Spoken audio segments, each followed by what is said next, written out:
Alhamdulillahilladzi amarana bil i'tisami bihablihil matin.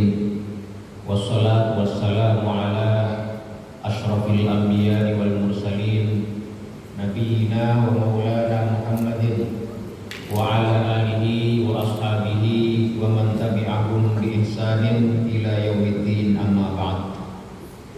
Jamaah salat maghrib yang mudah-mudahan senantiasa dikarunia rahmat Allah Subhanahu wa taala. Pada malam hari ini insyaallah kita akan melanjutkan ngaji ayat-ayat suci Al-Qur'an, di mana kita sudah sampai surah Maryam ayat yang ke-15. Di pertemuan terakhir kita 2 pekan lalu sampai pada surah Maryam ayat yang ke-15. Di mushaf itu halaman 306. Nah, sebagaimana sudah kita bahas pada pertemuan yang sebelumnya, ayat-ayat mulai dari ayat yang paling awal dari surah Maryam ini hingga ayat yang ke-15 itu berkisah tentang kisahnya Nabi Zakaria dan putranya yang bernama Nabi Yahya. Nah, kisah Nabi Zakaria dalam surah ini menghabarkan kepada kita tentang satu keajaiban, di mana Nabi Zakaria yang sudah tua renta, sudah kering tulangnya. Bahkan sebagian riwayat menyebutkan beliau sudah tidak menggauli lagi istrinya karena sudah sepuh banget ya. Dan istrinya juga merupakan seorang yang mandul, tapi dengan kuasa kudrah dan iradah Allah Subhanahu wa taala, keinginan beliau untuk mendapatkan putra akhirnya terpenuhi dan dikabulkan oleh Allah Subhanahu wa taala. Kalau ini merupakan satu kisah yang ajaib, satu kisah yang luar biasa, maka kisah setelahnya itu luar biasa, lebih luar biasa lagi, yaitu kisah Ibunda Maryam dan kelahiran putranya, yaitu Isa bin Maryam. Jadi manusia di dunia itu ada 4 kategori. Ada manusia yang diciptakan tanpa ayah, tanpa ibu. Atau ada manusia yang diciptakan bukan dari laki-laki dan bukan dari perempuan, yaitu Nabi Adam. Itu yang pertama. Yang kedua, ada manusia yang diciptakan dari laki-laki tanpa perempuan. Siapa? Hawa. Nah, ada pula manusia yang diciptakan dari perempuan saja, yaitu Isa bin Maryam. Dan umumnya kita adalah manusia-manusia yang diciptakan dari laki-laki dan perempuan. Dari 4 kategori itu lengkap semuanya ada di alam semesta ini, menunjukkan betapa besar dan agungnya kuasa kudrah dari Allah Subhanahu wa taala. Nah, kemudian di surat Maryam ini, setelah Allah Subhanahu wa taala mengisahkan kisah lahirnya Nabi Yahya dari seorang ayah yang sudah tua renta dan seorang ibu yang juga mandul, tapi tetap Nabi Yahya lahir dari laki-laki dan perempuan, dari seorang suami dan istri. Nah, ayat-ayat yang berikutnya nanti bercerita tentang seorang manusia yang lahir tanpa ayah, tanpa ibu, lahir hanya dari perempuan saja, dan ini kisahnya jauh lebih dahsyat, lebih hebat daripada kisah yang sebelumnya. Dimulai dengan berkisah tentang dari mana manusia ini nanti lahir, yaitu dari seorang perempuan yang bernama Maryam. Nah, karena itu di ayat yang ke-16 Allah Subhanahu wa taala berfirman, ba'da a'udzu billahi samii'il 'aliim minasyaitonir rajim, wadhkur fil kitabi Maryam idzin tabadat min ahliha makanan syarqiyyah. Wadhkur, dan ceritakanlah wahai Nabi Muhammad. Ini perintah kepada Nabi Muhammad untuk bercerita kepada kaumnya. Makanya Imam Al-Qurtubi dalam tafsirnya itu beliau menafsirkan ay arifhum qissataha liya'rifu kamala qudratina. Ceritakanlah wahai Muhammad fil kitabi, di dalam kitab Al-Qur'an itu, Maryam, tentang kisahnya Maryam. Kalau orang Jawa menyebutnya Siti Maryam. Siti dari kata Sayyidati, Siti Maryam, Siti Aisyah, Siti Khadijah, Siti Asia, ditambah Siti untuk memberikan penghormatan. Di orang Indonesia itu sopan-sopan. Kalau nyebut orang tanpa ada tambahannya itu nggak nyaman. Padahal kalau di Arab itu panggil nama langsung. Seorang istri itu panggil nama suaminya langsung bisa. Suaminya namanya Muhammad, istrinya namanya Fatimah misalnya, ya Muhammad, itu biasa. Ya Muhammad. Kalau kita kan dipanggil nama kita, kaget kita. Istri kita panggil kita Sahrul, oh, kaget kita. Nah, makanya kita banyak tambah-tambahin ya. Maryam, namanya Maryam, tambahin jadi Siti Maryam. Karena kita merasa nggak enak kalau nyebut Maryam tanpa embel-embel. Nah, wadhkur fil kitabi Maryam, sebutlah, ceritakanlah di dalam kitab Al-Qur'an itu, yaitu apa yang diceritakan Maryam, tentang kisahnya Maryam.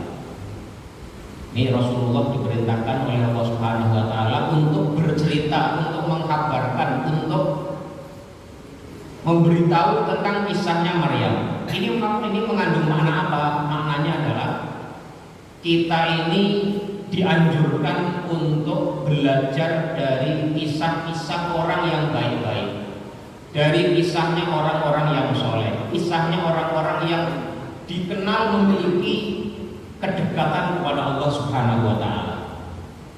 Tentu kisah yang paling baik adalah kisah yang ada dalam Al-Qur'an. Kemudian level berikutnya kisah yang ada dalam sunnah-sunnah Rasulullah SAW. Kemudian seterusnya dan seterusnya.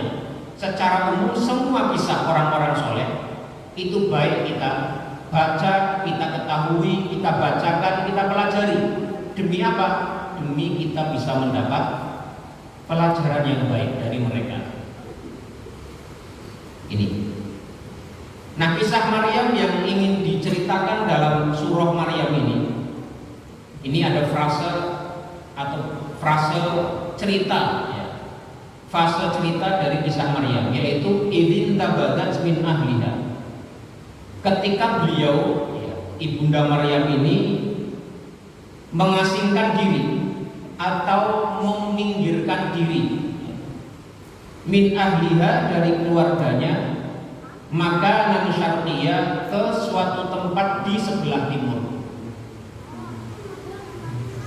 Jadi dalam syariatnya mereka itu arah timur itu memiliki keistimewaan tersendiri. Mengapa? Karena arah timur adalah arah dari mana datangnya cahaya. Kalau dari literatur yang saya baca, itu katanya orang-orang Nasrani itu juga mengistimewakan arah timur. Tapi saya tidak tahu persis apakah orang-orang Nasrani zaman sekarang pun demikian, saya tidak tahu. Barangkali ada yang pernah dengar. Tapi kalau di kitab-kitab itu disebutkan orang-orang Nasrani karena mengikuti, ya, sisa dari ajaran Nabi Isa atau ibunda Nabi Isa itu, yang mengambil arah timur itu adalah arah yang diistimewakan. Karena apa? Karena arah timur itu arah datangnya cahaya, yaitu terbit terbitnya matahari. Jadi karena itu mereka mengistimewakan arah timur. Wallahu a'lam, saya tidak tahu apakah orang-orang Nasrani sekarang itu pun melakukan hal yang demikian. Nah di sini ya, Maryam mengasingkan dirinya dari keluarganya makanan syarqiyah ke arah timur Baitul Maqdis. Ya.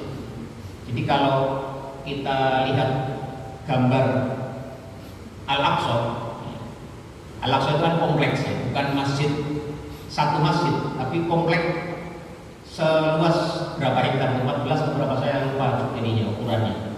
Jadi Al-Aqsa itu adalah satu kompleks, bukan satu masjid saja, yang terdiri dari beberapa titik situs-situs tertentu. Ada Al-Masjid Al-Qibli misalnya, masjid yang paling dekat dengan kiblat, artinya paling selatan. Karena kalau kita lihat di peta, itu dari Baitul Maqdis, dari Al-Aqsa ke Masjidil Haram itu arahnya ke selatan agak ke timur dikit, ya berarti tenggara ya, selatan timur itu tenggara, tapi lebih ke arah selatannya. Nah masjid yang paling ujung di dinding yang paling selatan itu namanya Masjid Al-Qibli, masjid yang dijadikan dulu ketika Umar melakukan Fathu Makkah atau Fathu Baitul Maqdis atau Fathu menaklukkan ya, mengambil alih otoritas Baitul Maqdis, otoritas Yerusalem dari orang-orang Romawi.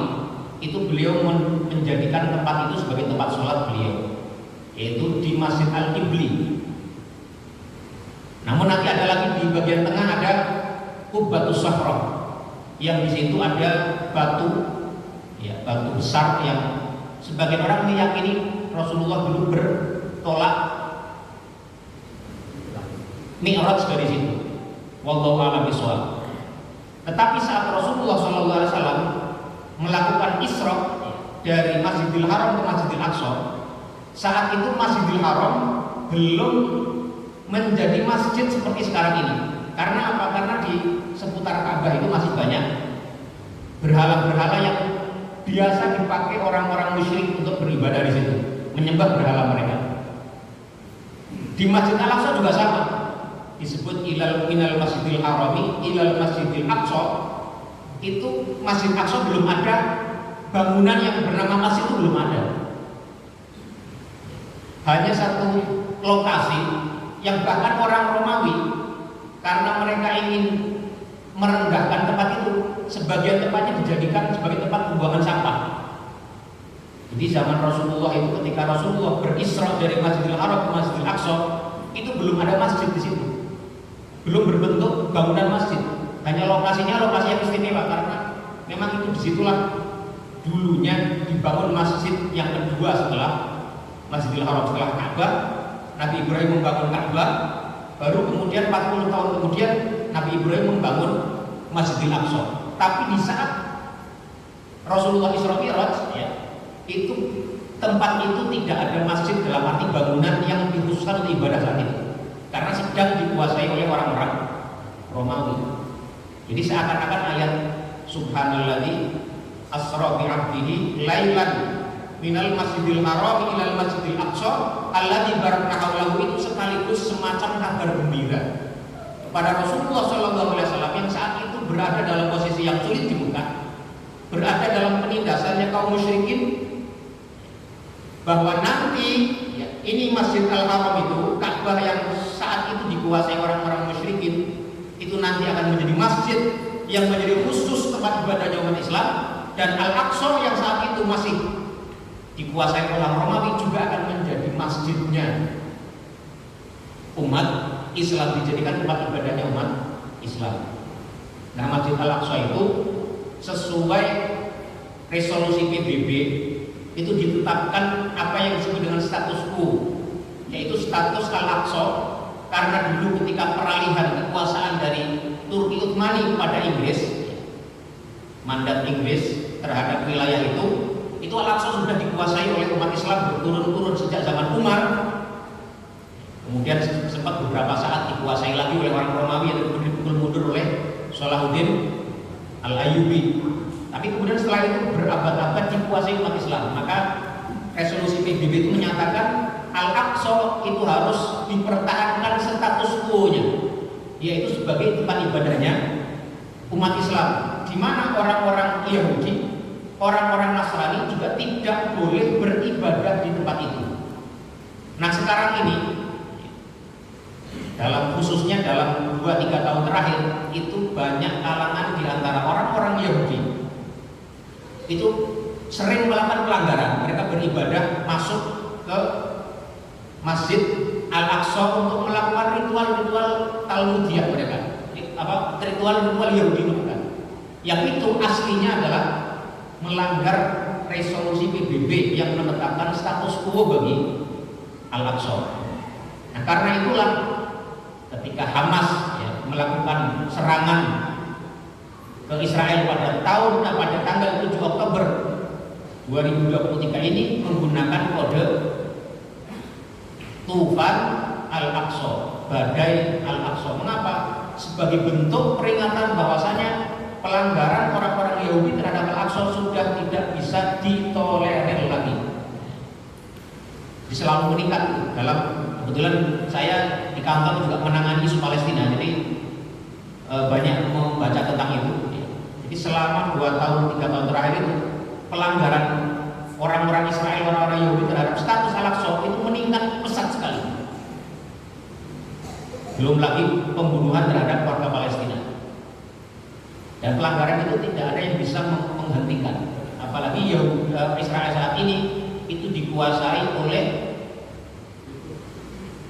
partai yang disebut dengan ekstrim kanan, ultra kanan, yang sangat fanatik sekali dengan keyakinan keyahudian mereka, sehingga mereka sangat keras sekali, sangat ekstrim sekali, dan banyak sekali perkembangan yang luar biasa dalam 2 tahun terakhir sejak naiknya kembali Netanyahu bersama tim koalisinya, yang koalisinya itu mayoritas adalah orang-orang dari ultra kanan, antara yang menteri keuangannya Bezalel Smotrich, kemudian menteri dalam negerinya, menteri pertahanannya adalah orang-orang dari ultra kanan.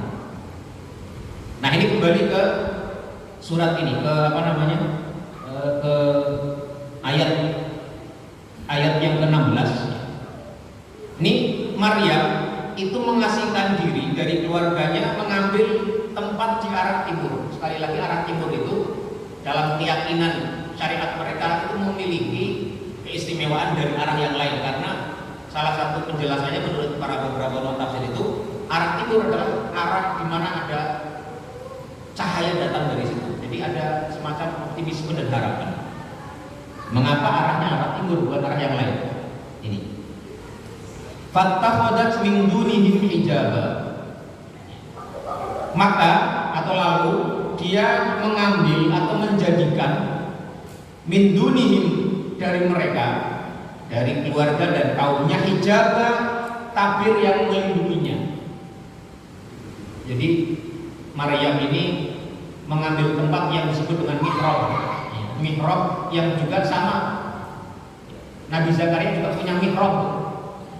Ini kalau kita ke Al-Aqsa sekarang, itu di satu sisi di Masjid Al-Qibli tadi, masjid yang paling selatan yang nempel dengan dinding batas pagar Al-Aqsa yang paling selatan, itu ada satu ruang yang orang meyakininya sebagai mihrab Zakaria, mihrabnya Nabi Zakaria.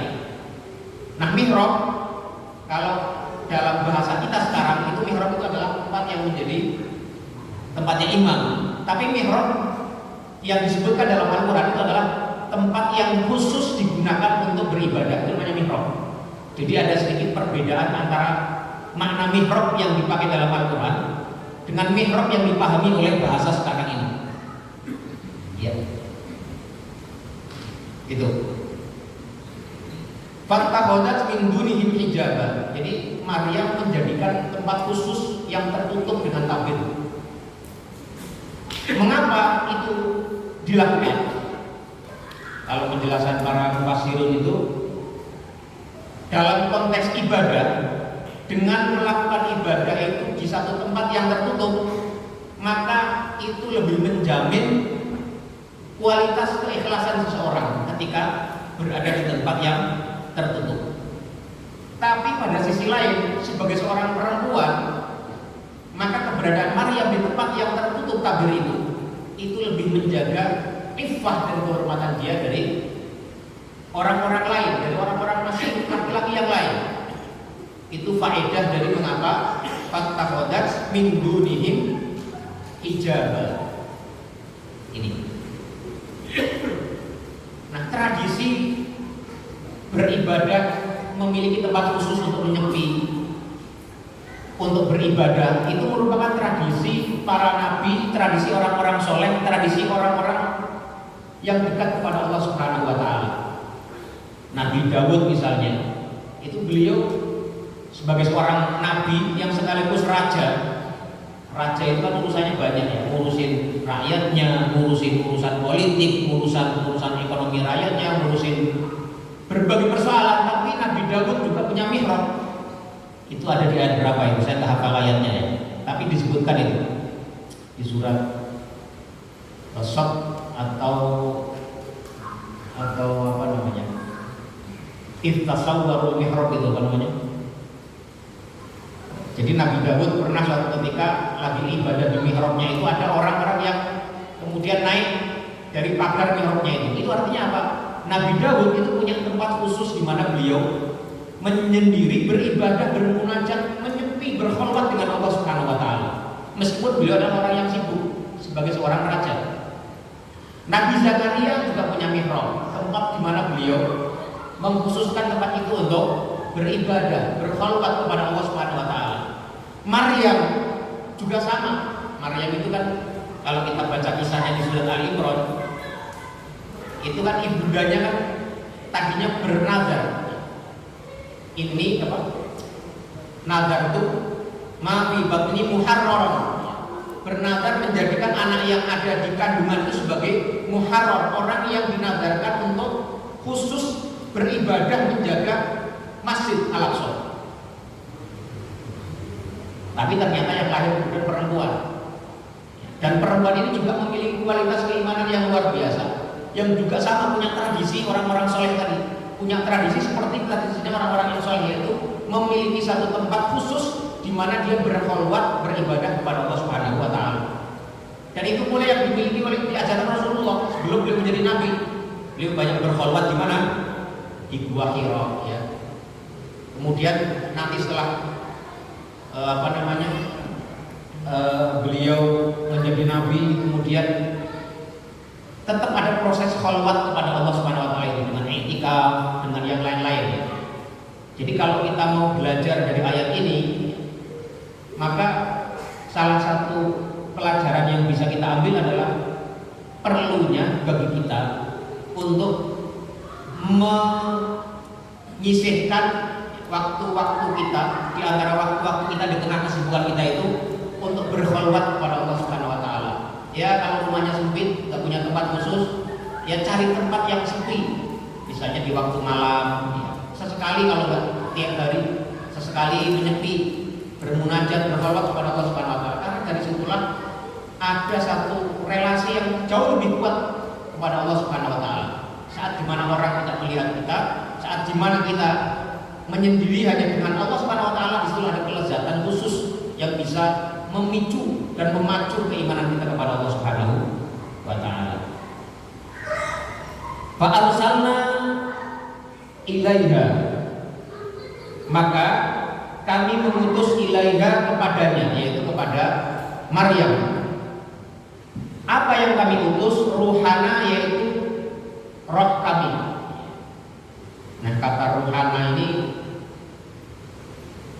menurut para mufassirun itu ada beberapa pendapat, tapi yang paling kuat maksud ruhana ay Jibril. Jadi yang dimaksud dengan ruhana ini adalah malaikat Jibril. Mengapa malaikat Jibril disebut dengan roh? Karena malaikat Jibril itu tugas utamanya adalah membawa wahyu Allah Subhanahu wa Ta'ala kepada para nabi dan rasulnya. Dan keberadaan, fungsi serta kegunaan daripada wahyu itu adalah seperti fungsi dan kegunaan ruh terhadap jasad seseorang. Jadi kalau kita hidup tanpa wahyu, itu seakan-akan kita hidup tanpa ruh, tanpa spirit, tanpa jiwa. Nah karena itulah malaikat yang membawa ruh itu, membawa wahyu itu disebut juga dengan ar-ruh. Karena ruh itu adalah inti dari kehidupan dia, ruh. Tanpa jasad, tanpa ruh, ya hanya bangkai, ya, maksudnya ya hanya jenazah ya, yang tidak memiliki kehidupan. Maka sama kita, kehidupan kita kalau tanpa ruh, tanpa wahyu, tanpa bimbingan ilahi, ya ibarat bangkai berjalan. Nah karena itulah malaikat Jibril disebut dengan ruh, itu karena beliau adalah, dia adalah malaikat yang tugasnya membawa ruh itu sendiri, yaitu wahyu Allah Subhanahu wa taala yang diturunkan kepada para nabi dan rasulnya.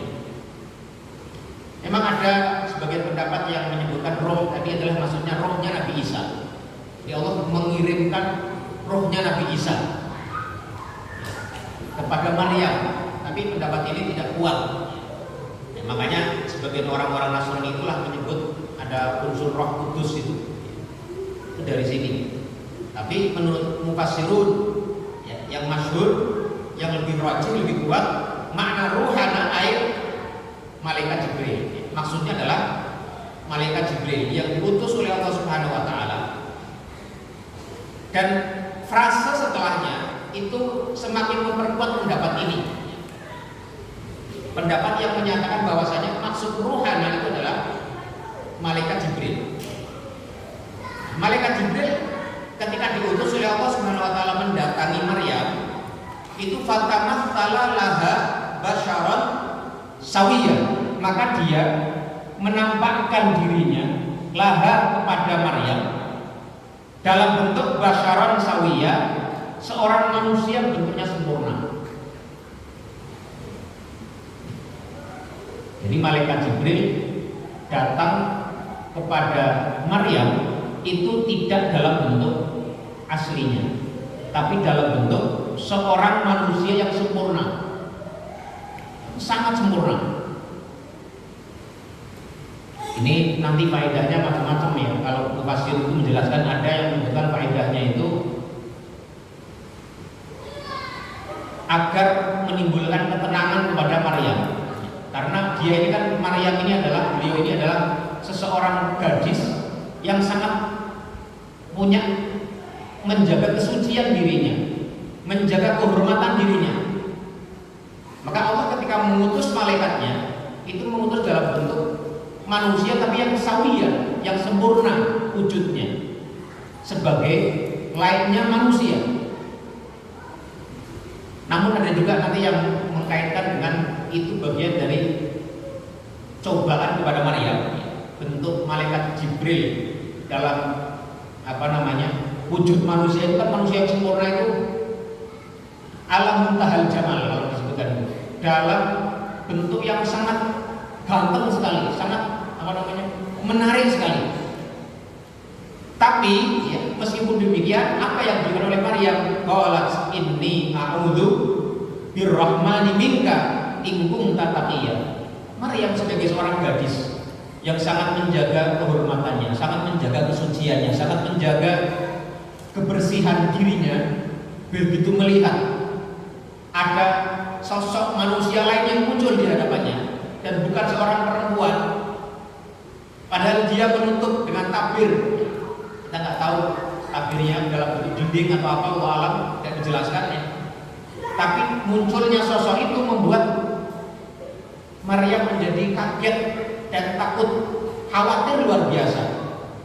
Makanya beliau mengatakan qalat inni a'udzu birrahman. Beliau mengatakan ini sesungguhnya aku berlindung birrahmani kepada Allah yang Maha Rahman. Jadi pelajarannya antara lain adalah kalau kita mengalami situasi yang mengkhawatirkan, situasi yang membuat kita takut, situasi yang membuat kita kaget, itu serahkan, kembalikan kepada siapa? Allah Subhanahu wa Ta'ala. Jadi minta perlindungan kepada Allah.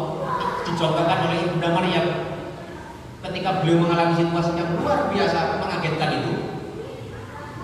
Beliau mengatakan, ini aku birrahman, aku berlindung kepada Allah yang Maha Rahman. Ini teladan yang luar biasa agar kita dalam kehidupan kita sehari-hari, kalau kita mengalami satu situasi yang menyulitkan kita, situasi yang membuat kita khawatir, situasi yang membuat kita takut, mintalah perlindungan kepada Allah Subhanahu wa Ta'ala. Rasulullah mengajarkan banyak doa cara kita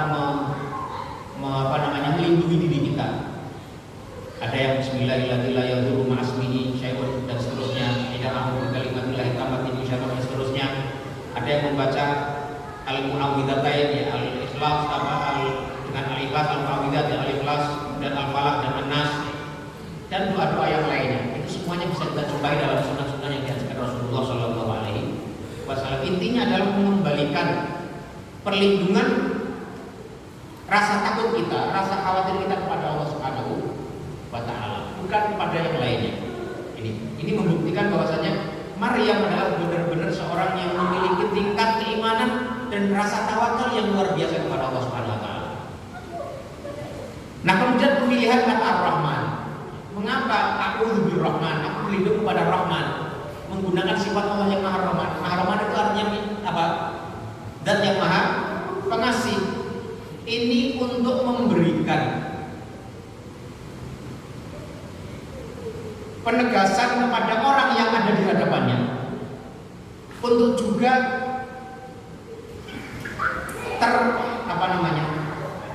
terkena perasaannya bahwa hendaknya engkau ketika ada di depan saya, sementara adalah saya seorang perempuan yang menjaga diri saya berlindung kepada Allah yang Maha Rahman. Harapannya adalah orang yang di hadapannya juga begitu mendengar sifat Allah yang Maha Rahman. Kalau dia mau berbuat jahat, dia ingat Allah Maha Pengasih. Maka diharapkan dia ingat dia juga harus memiliki sifat kasih sayang juga. Jadi pemilihan kata Ar-Rahman itu bukan tanpa maksud. Ini untuk mengingatkan orang yang di hadapannya agar tergetar hatinya bahwa dia minta perlindungan kepada Allah yang Maha Rahman, Maha sifat welas asih. Maka kalau engkau, wahai sosok yang ada di hadapanku, kalau engkau ingin berbuat sesuatu padaku, ingat Allah saja zat yang Maha kasih sayang. Kasihanilah aku. Kira-kira begitu. Ini. A'udzu birrahmani minka. Aku berlindung pada Allah Subhanahu wa Ta'ala yang Maha Pengasih, yang Maha Rahman, minka darimu. In kunta taqiyya. Seandainya atau jika engkau merupakan orang yang bertakwa. Nah, kata in kunta taqiyya ini juga sama fungsinya, mengingatkan kepada orang yang di depannya itu, kira-kira kalau kau memang benar-benar adalah manusia yang bertakwa, maka bertakwalah kepada Allah Subhanahu wa Ta'ala. Makanya orang Arab itu kalau lihat ada orang lain yang melakukan satu hal yang tindakan dianggap tidak patut, melakukan satu tindakan yang melanggar batas-batas yang sewajarnya, itu bisa mereka mengatakan ittaqillah, ya rajul ittaqillah, wahai kisana, takutlah engkau kepada Allah. Misalnya ada orang lagi nyetir gitu kan, tiba-tiba nyalip tanpa dengan cara yang benar gitu. Itu teriaknya, ya rajul ittaqillah, bertakwalah kamu sama Allah, takutlah kamu sama Allah.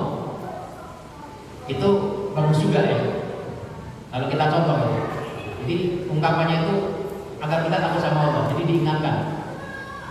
Nah, ini Maryam ketika mendapati ada sosok orang asing di hadapannya itu, beliau mengatakan, aku birrahmani minka, aku berlindung kepada Allah yang Maha punya sifat kasih sayang, minka darimu, dan in kunta taqiyya. Harusnya itu takut sama Allah gitu, kira-kira gitu. Ya. Qala innama ana rasul rabbik. Maka malaikat Jibril melihat gelagat seperti itu, dengan serta-merta beliau mengatakan, qala, dia berkata, innama ana, sesungguhnya aku tidak lain, atau sesungguhnya aku hanyalah. Jadi kata innama itu artinya tidak lain. Ada kata sesungguhnya tidak lain atau sesungguhnya hanyalah. Seperti sama dengan innama al-a'malu binniyat. Sesungguhnya amalan itu hanya ya, atau tidak lain, tergantung kepada niatnya. Itu lil hasr namanya, ada lil hasr. Untuk membuat Maryam itu menjadi tenang, tidak lagi khawatir, tidak lagi takut dengan keberadaannya, maka malaikat Jibril mengatakan, qala innama ana rasul rabbik, sesungguhnya aku tidak lain, sesungguhnya aku hanyalah utusan Rabbmu, utusan Tuhanmu, yang tugasku adalah li'ahaba laki gulaman zakiyah, yaitu untuk menyampaikan perintah Allah Subhanahu wa taala mengenai anugerah laki kepadamu wahai Maryam, gulaman, seorang anak laki-laki, zakiyan yang suci. Kata zaki itu artinya sama satu akar kata dengan zakat ya. Bisa berarti suci, bersih, bisa berarti tumbuh. Makanya para mufassirun itu memaknai kata zakiyah itu bisa dengan maksudnya dengan yang suci, yang bersih jiwanya, atau zakiyah, seorang anak yang nanti tumbuhnya dengan tumbuh dengan sesuatu pertumbuhan yang baik, pertumbuhan yang istimewa, karena diiringi dengan ketakwaan, diiringi dengan kebersihan jiwa dan hati. Ini li'ahaba laki gulaman zakiyah. Qalat, maka Maryam mengatakan, anna yakunu li gulamun, bagaimana mungkin, bagaimana bisa aku mendapati atau mendapatkan seorang anak laki-laki, walam yamsasni basyarun, sedangkan aku tidak pernah disentuh oleh laki-laki manapun.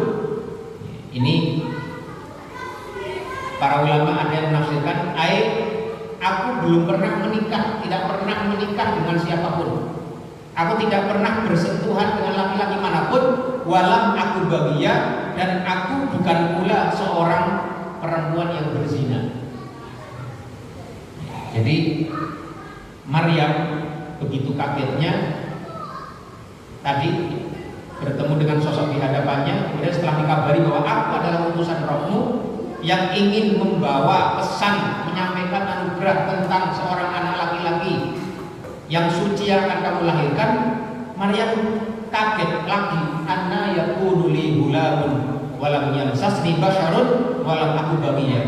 Dia mengatakan, bagaimana mungkin aku punya seorang putra, seorang anak laki-laki, sementara aku tidak pernah menikah, tidak pernah bersentuhan dengan laki-laki, walam aku baghiyah, dan aku juga bukan orang yang, toh kalau aku tidak menikah, aku juga bukan seorang yang melakukan perzinahan. Qala kadzaliki, maka Jibril mengatakan kepada Maryam, kadzalika, demikianlah itu yang dikehendaki oleh Tuhan. Kamu itu, ya Maryam, tidak pernah bersentuhan laki-laki, tidak pernah menikah, tapi ya itulah Allah akan menjadikan anak kepada kamu itu dengan cara itu, tanpa adanya sosok laki-laki yang mencampurimu, yang menggaulimu, tanpa ada pernikahan. Qala rabbuki huwa alayya hayyinun. Rabbmu itu mengatakan bahwa hal yang demikian itu alayya bagiku, bagi Rabbmu itu hayyinun, itu mudah sekali.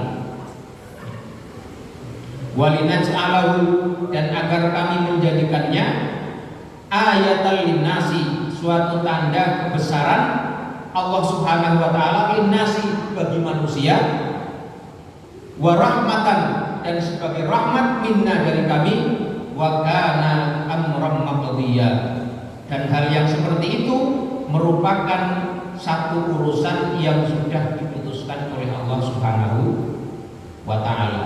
Jadi di sini sebagaimana sudah kita singgung di awal, Allah Subhanahu wa taala menciptakan Nabi Isa dengan sesuatu atau dengan cara yang jauh lebih istimewa dibanding kisah sebelumnya, yaitu bagaimana Allah menciptakan, memberikan Nabi Yahya kepada Nabi Zakaria.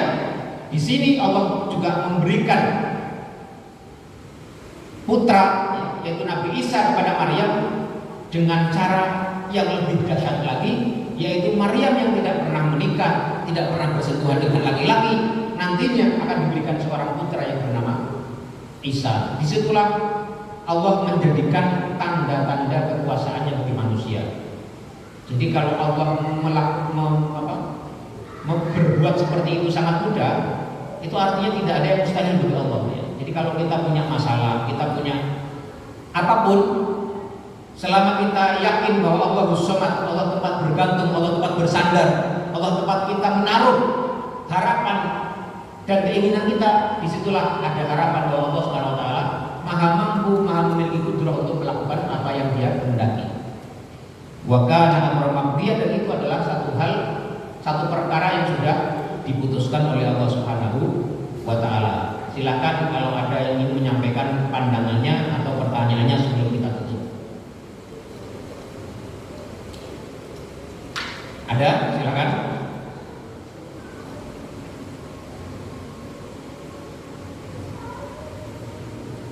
Baik, kalau tidak ada, kita cukupkan saja kajian pada malam hari ini dari ayat yang ke-16 sampai ayat yang ke-21.